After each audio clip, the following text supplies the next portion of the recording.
Hello and welcome. Tonight, 3 weeks after 17 soldiers were killed in Okwama, Delta State, the military loses another officer to insurgents in an ambush along the Borno-Yobe border, which left others wounded. And it's sweet homecoming for 28-year-old content creator Pelumi Nubi, who has been on a solo drive from London as she arrives Lagos for a heroic welcome. Presidential candidate of the Labour Party, Peter Obi, says that he is not leaving the party. Rather, he's hoping for a peaceful resolution in the crisis rocking the party. And Rwandan President Paul Kagame says the international community failed his country as he marks 30 years after the genocide that killed almost 1 million people.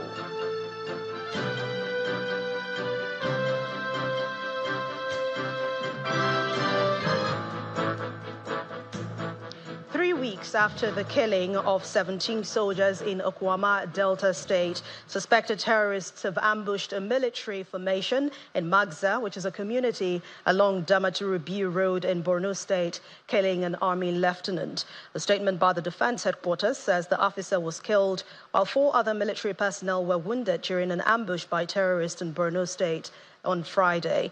It, however, says that 6 of the terrorists were also killed during the bloody encounter. According to a statement by the Director, Defense Media Operations, Major General Buba Edward, the wounded personnel are currently receiving treatment at an undisclosed hospital. General Buba says the troops recovered 5 AK-47 rifles, 103 rounds of 7.62mm special ammunition from the terrorists. Pelumi Nubi, the content creator who embarked on a solo road trip from London to Lagos, has arrived in Nigeria to a heroic welcome.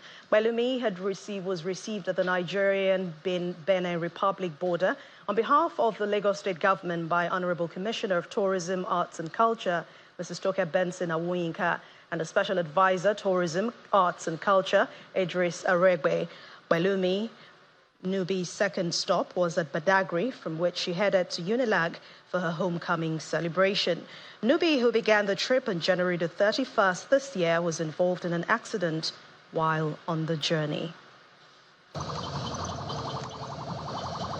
Nigerians are in high spirits as solo traveler Pelumi Nubi, who set a target to travel from London to Lagos via road, finally arrives Lagos after 68 days of being on the road.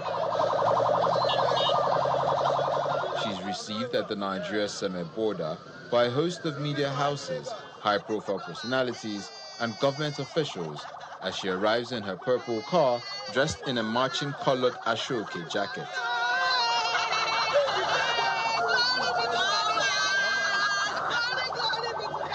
Pelumi leads the convoy, and all roads lead to the University of Lagos, where she is received with a celebratory carnival on arrival.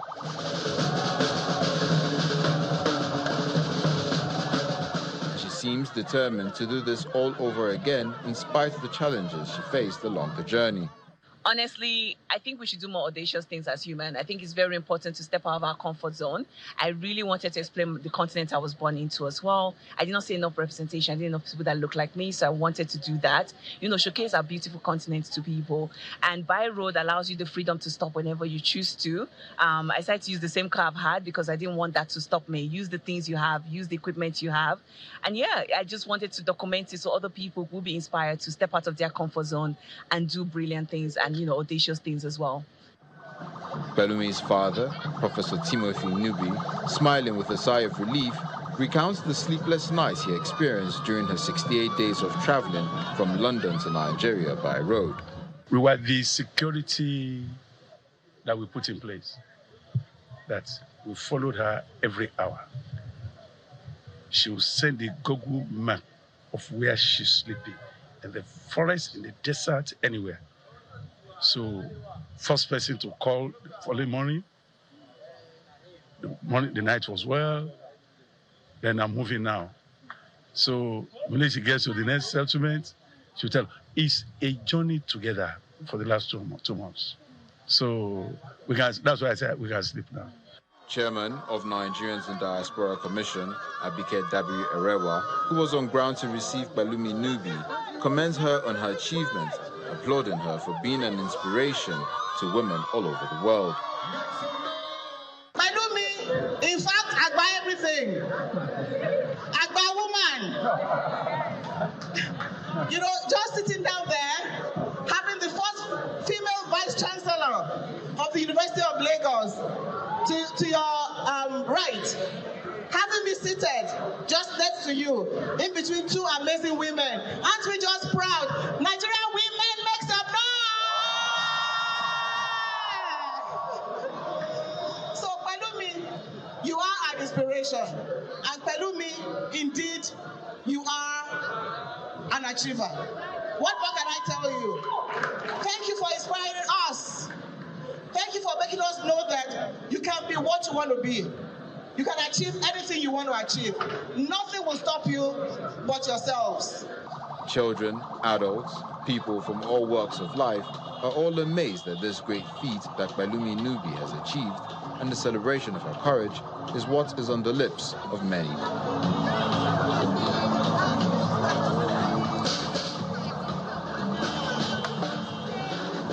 One of the governorship aspirants of the All Progressives Congress APC in Ondo State, Senator Imo Ibrahim, is intensifying efforts towards winning the party's ticket by equipping his campaign supervisors with a list of APC members in all the 203 political wards in the state.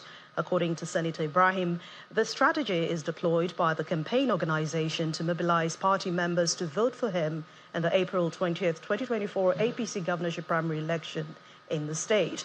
The meeting was held in Akure, the Ondo State capital. It's an atmosphere of excitement as 203 ward coordinators of the Ashe Yori movement cheer and chant solidarity songs at the display of the booklets containing registered members of the All Progressives Congress across the state.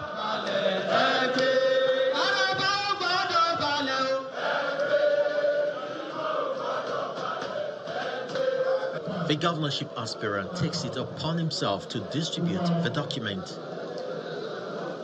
This is the essence of yet another strategic meeting of the campaign team to scale up campaign at the grassroots. Each of these booklets is registered APC member in the wards. We have it for 203 wards, and we have it in 1,100 units. So we have distributed to them.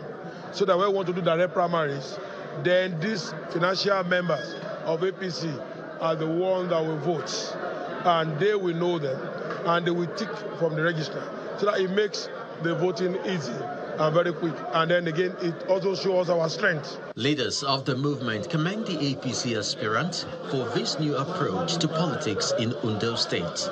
I'm learning a paradigm in politics where an aspirant will be campaigning for primary as if he's already a candidate, standing the general election. This is God's work. I happen to believe that this ticket is already belongs to him. The man has worked so hard. He has taught all the 18 local government, including the 203 ward. So I think this ticket belongs to him, no doubt.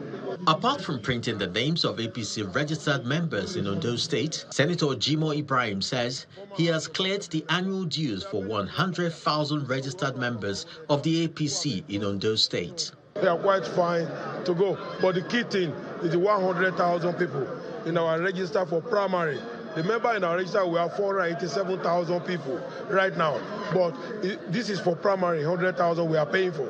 We can't pay for 400,000 people at 2,300, that's over 800, 900 million. So the APC will make a lot of money. So we just took 100,000 among them and pay for the primary. And those are the people that are committed to go there and vote on the primary day, and then we win. Senator Imo says his mandate in politics is driven by the passion to serve the people, and that he is confident to win the Ondo State governorship primary. Former Deputy Senate President of the Senate, Ovie Omo-Agege, is asking Nigerians to be patient with President Bola Tinubu, whom he believes is gradually transforming the nation's economy with his renewed hope agenda. He calls on Nigerians to continue to pray and support the president to succeed. Mr. Ovie Omo-Agege was speaking during the grand reception for him at the Delta State chapter of the All Progressives Congress in Ughelli town.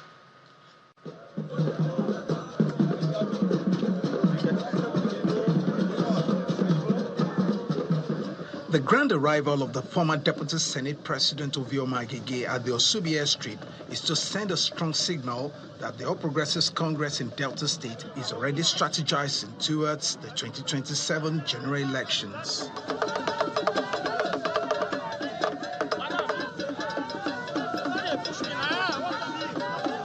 They left the airport for Ogeli Town, the venue of the reception, where members of the Delta State chapter of the All Progressives Congress were already on ground to welcome him.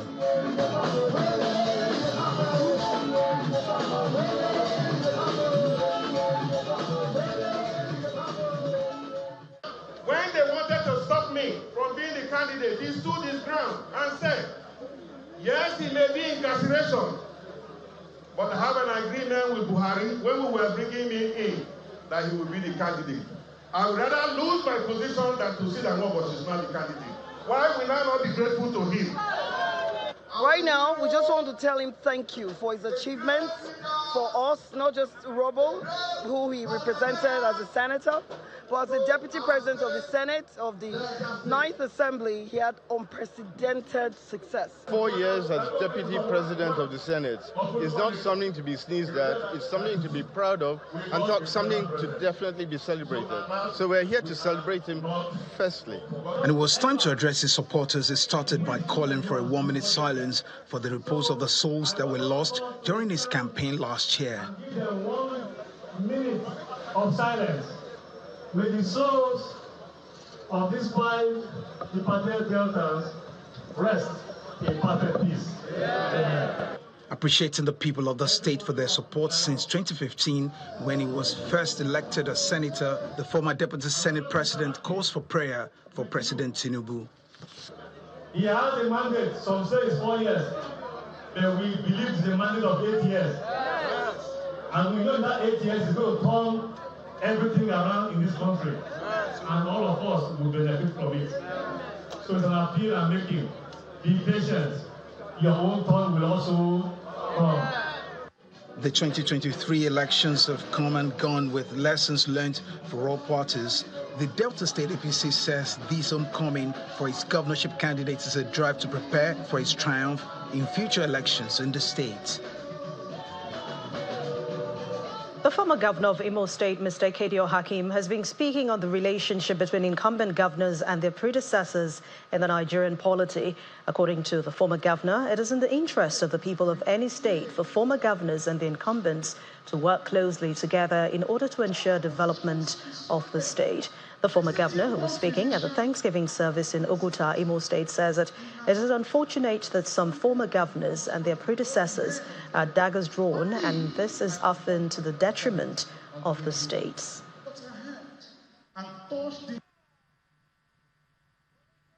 To be able to better appreciate the gains of continuity, even if potentially it is better to illustrate with what the absence of continuity could give rise to in the light of our own experience in the state. Number one, take the Wonder Lake project at Oguta, which my administration started. When we went to the capital market to raise the seed fund for that project, it was oversubscribed by Nigerians. That project, which was designed to create over 2,000 jobs, was discontinued after I left office.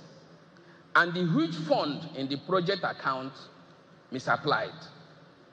If that project had not been abandoned, what Uzodinma administration is doing today with respect to the Urashi River dredging and free trade zone project would have been complementary and a continuation of the Wonder Lake project. Today, the benefits would have been enormous, especially as it would have cost the state less. However, I feel quite vindicated that another visionary leader was able to see what we saw earlier. In part two, after the break, reactions continue to trail the recent hike in electricity tariffs announced by the National Electricity Regulatory Commission, NERC. Channels Television's data analyst joins us to explain what has changed. Please join us again.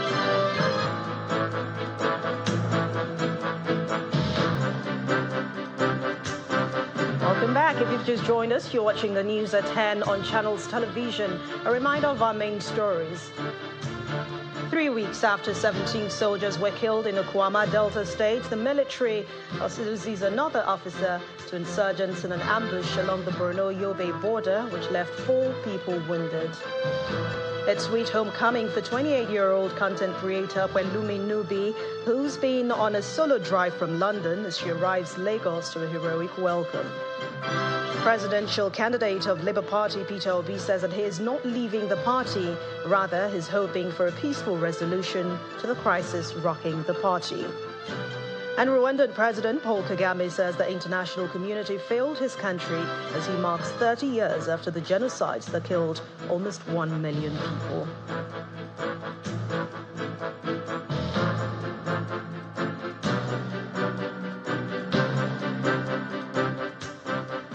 The presidential flag bearer of the Labour Party in 2023, Mr. Peter Obi, says that he is not leaving the party in spite of the crisis rocking it. Mr. Obi, who says he would rather wants to see a peaceful resolution of issues in the party, was speaking while commissioning a borehole at the Pantami Sheep Markets in Yobe State. The atmosphere is electric as residents of Pantami community welcome the 2023 Labour Party presidential candidate Peter Obi to the Pantami Sheep Market in Yobe State.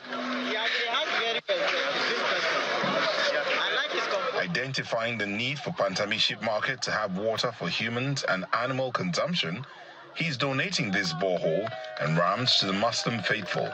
Salah is just by the corner, so you could see that it's going to be difficult for everybody, especially families, to celebrate. And this is what we are seeing, that things have doubled, things have tripled. It makes even the poor more difficult to live in our society. Refuting rumors of him dumping the Labour Party, Mr. Obi explains that he stands for peaceful resolution of issues in the party and for the welfare of Nigerians. No, there's no such thing. I'm for peace. I like peace. I believe that we are one. We are one people. Our concentration should be on peace. And I believe we will resolve all situations. The 2023 Labour Party presidential flag bearer also supports 100 families with Salah rams, while expressing his concerns about the high cost of living, a gesture which attracted reactions. We're all equal under God, and who believes in honoring every religion without honoring one above the other.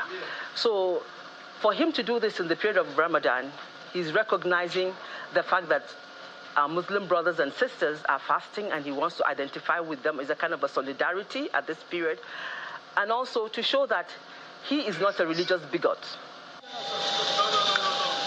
Mr. Obi says that all he's been doing is to see that his message of a better Nigeria resonates amongst all citizens. Legal luminary Femi Falana has condemned the new policy on the increase of electricity tariff for Band A users across the country. Mr. Falana explains that federal government should jettison the increase as it does not conform with the dictate of the law. He spoke on our political program, Sunday Politics.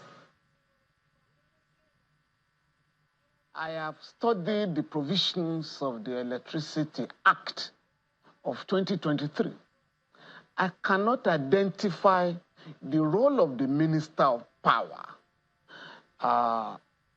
with respect to the increase in electricity tariff. That is the exclusive responsibility of the Nigerian Electricity Regulatory Commission. And going by the law, the increase cannot be justified under the Electricity Act. In order to increase electricity tariff in the country, the proposal from the licensees, the DISCOs, shall be published in the Federal Government Gazette and newspapers that have wide coverage in the country for the purpose of alerting consumers and other stakeholders in case they want to raise objections. And they have 30 days to do that. Those objections will be considered at a public hearing by the Commission. It is when there is an agreement substantially that the proposal will be allowed to increase electricity tariff. If it is not accepted, unless the government begins to address the problem. So we really have to begin. There must be a new energy policy in the interest of the country, because you cannot have industrialization without addressing the crisis in the energy sector. Meanwhile, the Executive Vice Chairman of the Nigeria Electricity Regulatory Commission, NERC, Dr. Musiliu Oseni, is optimistic about Nigeria's future power supply. He believes that all consumers will soon experience this positivity. According to him, the ongoing review is just one step in a larger plan that aims to benefit every consumer, regardless of their category. Dr. Oseni is appealing to consumers to send in complaints because the Commission seeks customer satisfaction and has set up physical and virtual forums in every state for complaints resolution. I think currently we have in 33 locations. So if the forum rules in your favor and this school doesn't comply, you can appeal to head office. But at the same time, sometimes we don't have to let you pass through that process. If your complaint comes directly to the Commission, we have to attend to it, even if it hasn't got to the forum. But you show us evidence that you have reported the complaint, you have complained to the DISCO, and it hasn't been addressed. So we have that, and we are doing so many on-the-spot resolutions. And the Commission is also trying to leverage technology also to ensure that some of these town hall meetings we do, that is in different locations, we can also do some of them online, so that the people that can not attend the physical one may be available online. The Commission is working on that. What's the future of energy affordability in Nigeria based on this new tariff that you've brought in? I think the future is bright, personally. As I said, if you get the service, you are better off compared to when you don't get the service. One is that apart from the cost of alternative generation, the other point is that if power is available, is an engine of growth and is an ingredient to economic prosperity. To catch the complete interview, please watch Newsnight by 9 p.m. tomorrow, Monday, on every channel's television platform. Nigeria's new electricity tariff that was announced this first week of April is no April Fool's joke. Though not all customers will be immediately affected, well, the government says that its decision is vital for the development and the sustainability of all stakeholders in the electricity value chain. Babajide Ogunsanwo, founder of Leadership by Data and Channels Television's data analyst, is here to share more insight on this news. I'll call it a news. And yes, it is. And it's clearly no April Fool's joke, as you said it. Welcome to the news at 10. Are there hidden details or any fact that we do not know about this electricity tariff? And it depends on what perspective. But what we should start off with is to know that if the vote of a rich man is equal to the vote of a poor man, why should a rich man have electricity more available to him than the poor man? Let's think about that for a moment. But in all, Anne, there are three questions Nigerians are asking. Question one, what does the electricity tariff bans really mean? Question two, is electricity subsidy bad? Question three, what should the government do? So I'd like to take those three questions. The first question is, what does the electricity tariff ban really mean? And there are different ways to look at it. One way is to understand that what the government is saying is that there are some people that are enjoying what can be called designer electricity. Your electricity is Gucci electricity, Louis Vuitton electricity, Fendi electricity.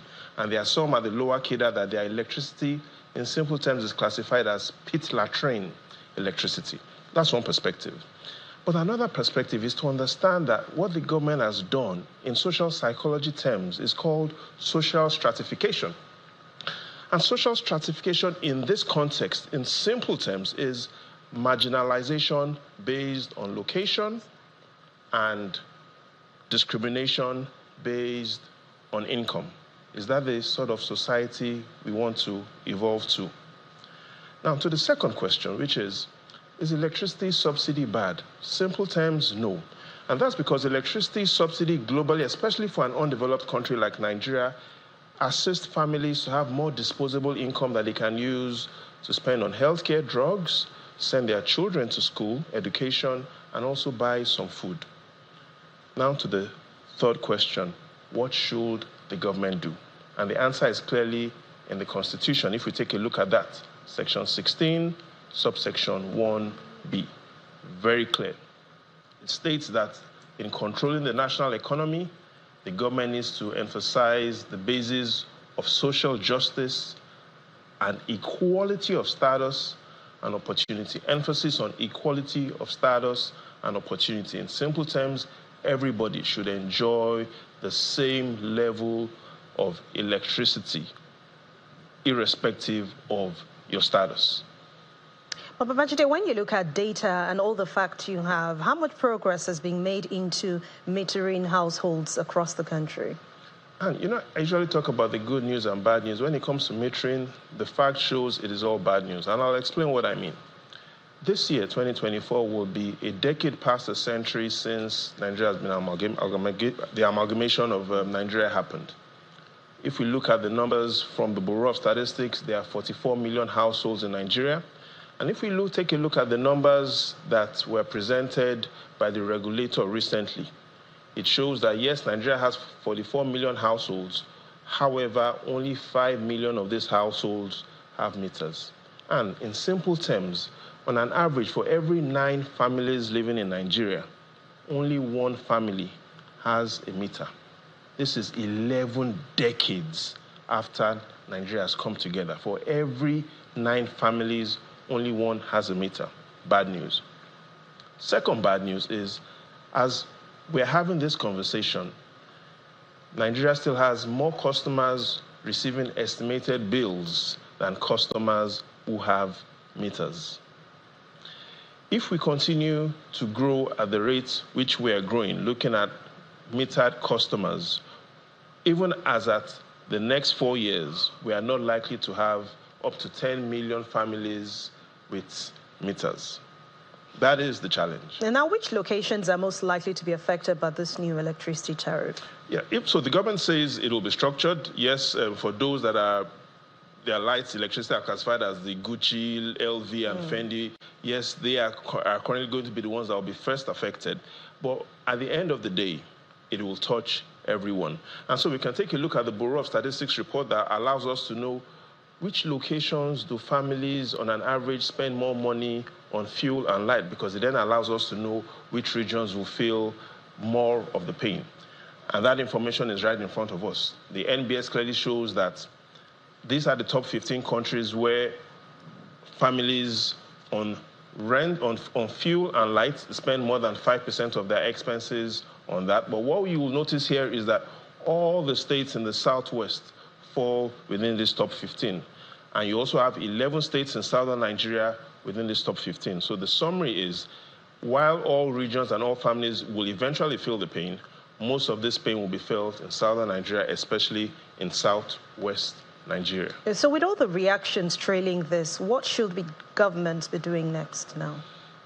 And there are 3 things I think the government should do. The first is, and I would like you to listen carefully to this, that I'm a Nigerian living in an urban city in Lagos does not make me more Nigerian than the person who lives in Maiduguri in a rural village. And so I shouldn't qualify to receive any preferential treatment, number one. The second thing that the government needs to do is remember its promise. And I'd like us to take a look at the candidate Bola Tinubu's promise in his renewed Hope Manifesto. That is the second thing the government needs to do. In the renewed Hope Manifesto, he talked about affordable electricity emphasis on affordable electricity. So this was when he was candidate Tinubu.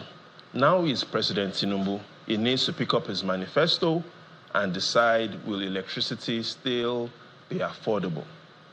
And Anne, to the third and final and perhaps the most important point, the president needs to understand that a tariff hike will lead to a frustration hike. And a frustration hike will lead to a hike in the stakes for the 2027 elections. Anne. All right, Babajide Ogunso, founder of Leadership by Data and Channels Television's data analyst, thank you so much for joining us and sharing your thoughts on the news at 10. And I think my tariff now is like Louis Vuitton, so. Oh, definitely. You're probably on the Gucci tariff. All right. Still ahead on the news at 10, Rwandan President Paul Kagame says the international community failed his country as he marks 30 years after the genocide that killed almost 1 million people. Please stay with us.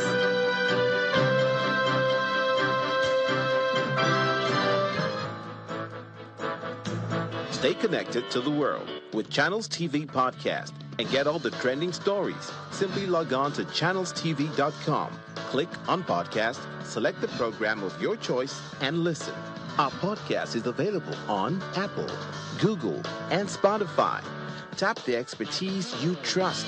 Touch the stories that touch you. Anytime, anywhere. It's a fast beat, unpredictable and full of surprises. The unforgettable moments, unprecedented passion, the victories and defeats in the world of sports makes it engaging. Fasten your seatbelts as we take you through every update in the news and on our shows. We define the moments of true sports. Join us.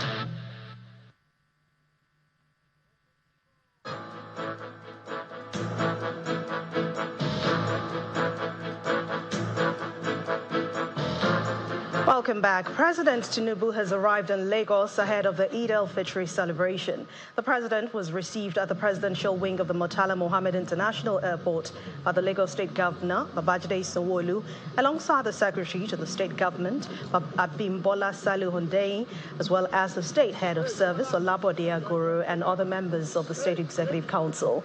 Meanwhile, the federal government has declared Tuesday, April 9th, and Wednesday, April the 10th, as public holidays in commemoration of the Eid al-Fitr celebration. The Minister of Interior, Olubunmi Tunji-Ojo, who disclosed this in a statement on Sunday, congratulated all Muslims for their successful completion of the fasting in the holy month of Ramadan. The use of solar energy to power appliances has continued to be on the rise as most Nigerians are now opting for solar batteries and panels in their households, their offices, and business centers. Electricity is considered unstable. The recent hike in fuel prices have made the usage of generators too expensive, especially under the present economic challenges. Our correspondent, Nanchin Vincent, reports on the new wave of using solar energy amongst Kano residents. Rising bills from fueling generator sets due to irregular supply of electricity is the major challenge of Kano residents who are forced to seek alternative means of power supply.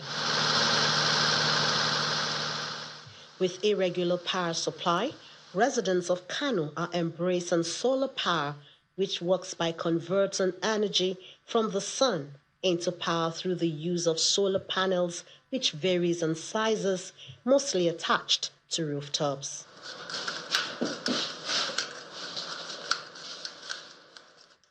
Amina Shehu, a 21-year-old undergraduate, currently produces solar-powered light bulbs that can be used in homes and offices.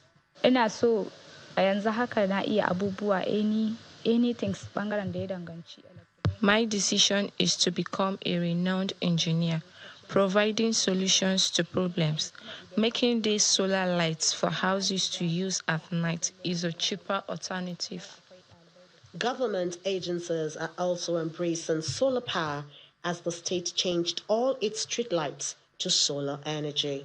The amount of carbon that is emitted to the atmosphere by use of diesel engine is alarming. And for the government to think of converting most of the street lights being powered by diesel to solar is a welcome development. Collins Igwe deals in solar and speaks on the revolutionary effect of solar installation and usage. It's a solution to our power failure. So the individual private firms are looking for alternative of electricity. And the solar came on board, and many are keen into it. If life can be easier with solar energy, most people will rather not stick to other means of power, especially in times like this when even a sachet of pure water costs 20 naira. From Kano Commercial City, Nanchin Vincent, Channels Television News. 6 weeks after suspected Boko Haram insurgents vandalized poles numbers 377 and 378 of the Transmission Company of Nigeria, TCN, residents of Damaturu, the state capital, have continued to battle with persistent water scarcity. Although Governor Mai Malabuni has directed the supply of diesel to over 100 boreholes in the state capital, the efforts had very little impact, as one water truck of 12 jerrycans is now sold for between 1,000 to 1,500 naira. In this special report, Channels Television examines the challenges faced by the residents amidst the hot season where the demand for water is very high. Since suspected Boko Haram insurgents vandalized electricity transmission poles for the second time in 3 months, the residents of Damaturu continue to witness persistent water scarcity. Although the state capital is now connected to another electricity source, the epileptic power supply cannot power the boreholes, as over 80% of the boreholes use electricity. With the current situation, water is drawn in private shallow boreholes, and the truck of 12 jerrycans has risen to between 1,000 naira and 1,500 naira, depending on the location. We want to appeal to state government to do more so that water will be available. If you go to schools now, it's the same story. There is no water. If you go to the hospital, from time to time, you find some of the hospitals, there is no water. Although the governor had directed prompt supply of diesel to all boreholes, a visit to some locations by Channels Television's crew reveals that most of the boreholes are either partially functional or completely out of use. Even though the government has instructed that the diesel should be supplied to various boreholes, in which subsequently at the inception of that authorization of authority by the governor, the supply was actually, it has started coming. But in due time, we're seeing the shortage of it, which we don't know actually from where the problem is coming from. Government officials are saying that work is ongoing to restore full power supply to the state capital and its environs so that the problem of water scarcity will be tackled. We had a meeting with the TCL last week, with the Secretary to the State Government and their contractors. They are starting their work today. The site was handed over to them. They reached agreement, and we hope within 2 weeks the towers will be restored. You see, up till now, we don't know who is doing this sabotage. But definitely somewhere, someone knows who is doing it. So people should cooperate with government. They should see how much resources government is committing just simply to get electricity. It is an economic sabotage and it is a social sabotage. TCN was able to rebuild and restore power supply within a very short time. So what is left for the state government, at least will intervene for security cover.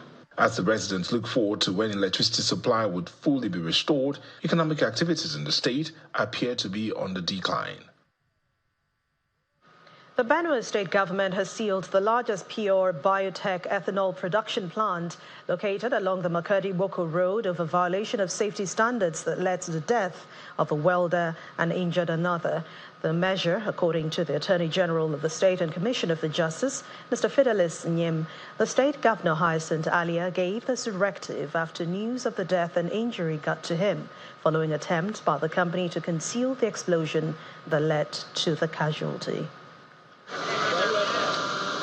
Officials of the Benue State government, acting on the directive of Governor Hyacinth Alia, arrive at the biggest ethanol production company located along Makodi-Buko Road to meet with officials of Pure Biotech Company, but were not attended to by the management to explain what led to the death of Mr. Chodwe Wisdom on the 22nd of March 2024.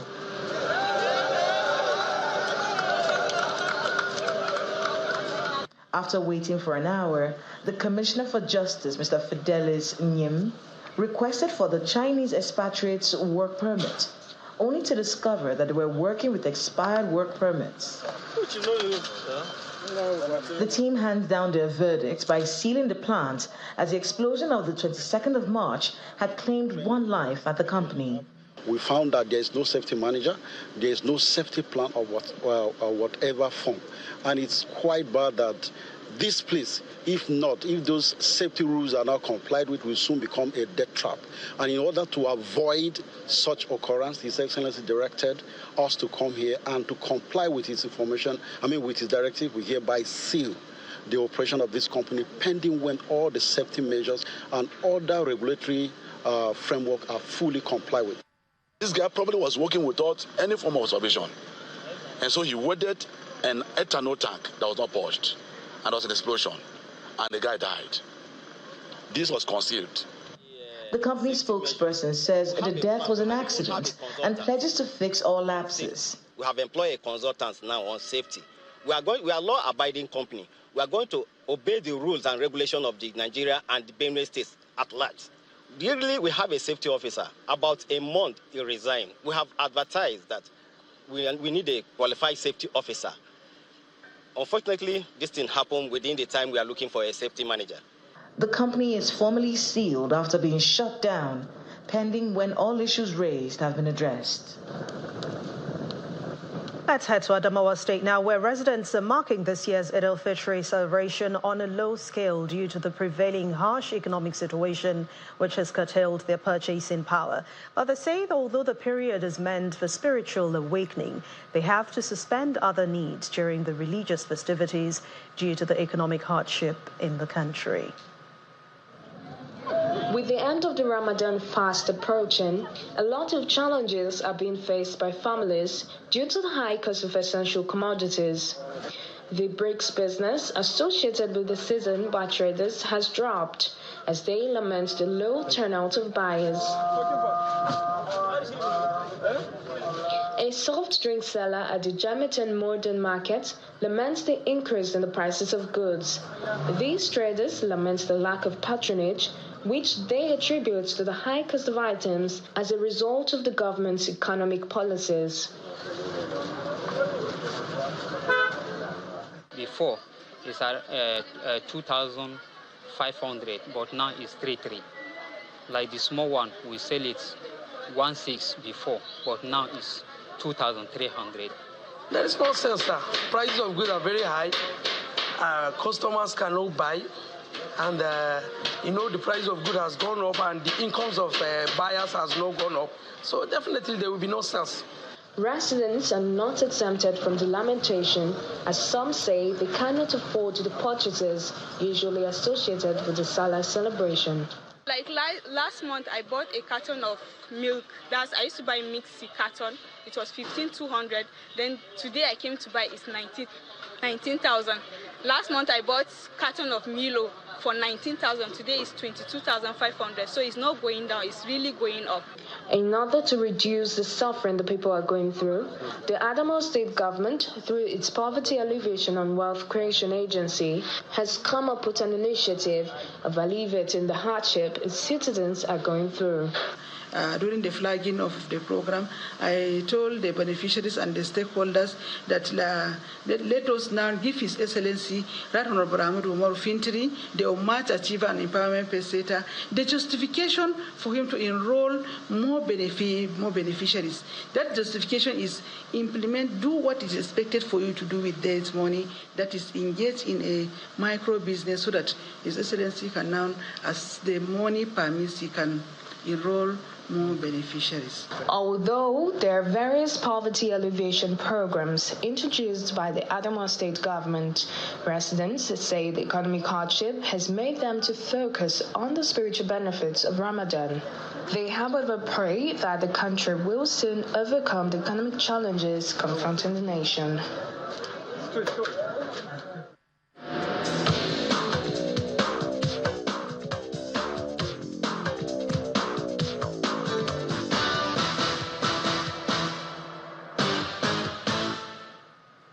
In the world of sports, Katsina United have ended the 10-game unbeaten run of league leaders Rangers International in match day 29 of the Nigeria Premier Football League following a 4-3 win at the Mohamedou Dikko Stadium earlier this evening.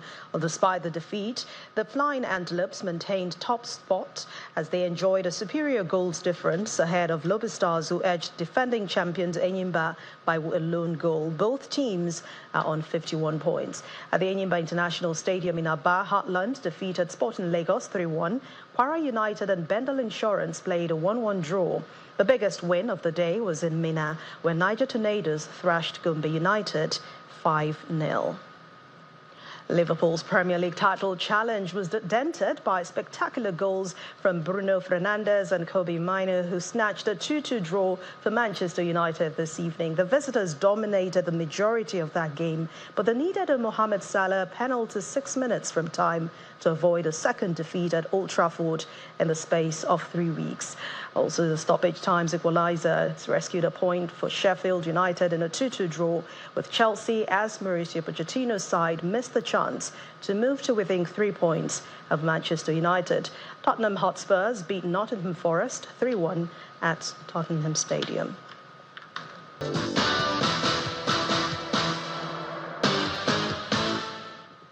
Nigerian female health practitioners are rethinking approaches to tackling challenges in the health sector and seeking support through collaboration, partnership, and increased budgeting. Our correspondent Bukola Koka reports. The Women Lift Health Global Conference enters day 2 today with the first panel centering on leaders, policies that work, a topic that is perceived as making men uncomfortable at the leadership table.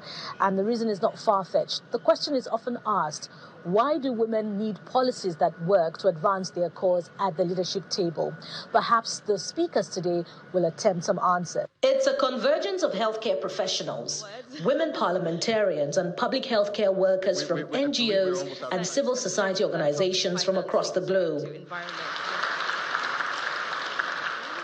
During this panel, themed Leaders, Policies That Work, speakers argue that in the advocacy for more women leaders in the health sector, there is the need to move from rhetoric to action. Others emphasize the need to improve the policies on remuneration for women and promote sexual and reproductive rights to enable women make more informed health choices and ultimately take charge of their lives. One thing that is really my desire is where African, Asian presidents or heads of state would actually put family planning firmly in their agenda. I think we have people like Mia Motley to thank for raising awareness about the fact that climate change is very real. It's actually about the now and the impact that it's having on people, particularly the people who are already the most vulnerable, the most marginalized, the poorest in the world, and of course, women and children are disproportionately affected. The leadership panel transits into the next one on climate change and its impact on health for women and children. These issues resonate with Nigerian women commissioners for health, who share their peculiar challenges in this regard and how to address them. We've been able to identify where there are gaps in their knowledge, and we've invested, particularly this year, in the education and training. We've heard over and again how at every level you have more women than men in the health space. Between 70 to 75% of the health workers are women. However, under 25% of leadership roles are taken up by women. So it's my duty in my capacity as a commissioner for health for my state to ensure that we remedy this disparity and balance the scales a little bit more. Where we have few numbers of women around. So these are the things I'm going to take on and I'm going to discuss with my female colleagues so that we can together, each and every one of us can achieve more as a team. Despite the varied perspectives on the approach to ensuring visibility for women in health leadership, speakers and participants alike agree on the values of accountability, courage, and power to push back on the obstacles to achieving the shared aspirations on positive health outcomes. From Dar es Salaam in Tanzania, Bukola Koka for Channels Television News. Rwandan President Paul Kagame has blamed the international community for failing the country at the time of the genocide back in 1994. The president was making an address at a solemn ceremony in the capital, Kigali, today, marking 30 years since the genocide. As with all of the ceremonies preceding this one, the 30th anniversary of the genocide in Rwanda was solemn yet profound. As President Paul Kagame reflected on the event that changed the country's political and cultural course from 1994. Commemorated at the Kigali Genocide Memorial, the event was witnessed by other African leaders such as President Cyril Ramaphosa of South Africa and President of the African Development Bank, Omo Agege, and a host of others. More than 250,000 victims of the genocide have been buried at the Kigali Memorial, even though more than 800,000 people, largely Tutsis, but also a moderate number of Hutus, were slaughtered in the 100 days the genocide lasted. This flame symbolizes not only our past, but the hope for tomorrow. It will keep burning for the next 100 days. His Excellency President Paul Kagame. In his address to the world, President Paul Kagame said Africa needed to learn lessons from the genocide, just like Rwanda has. But he blamed the international community for failing Rwanda in its time of need. The remnants of those forces are still in eastern Congo today, where they enjoy state support in full view of the United Nations peacekeepers,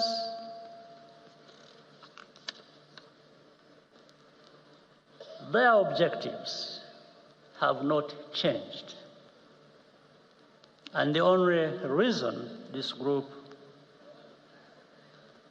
today, known as FDLR, has not been disbanded is because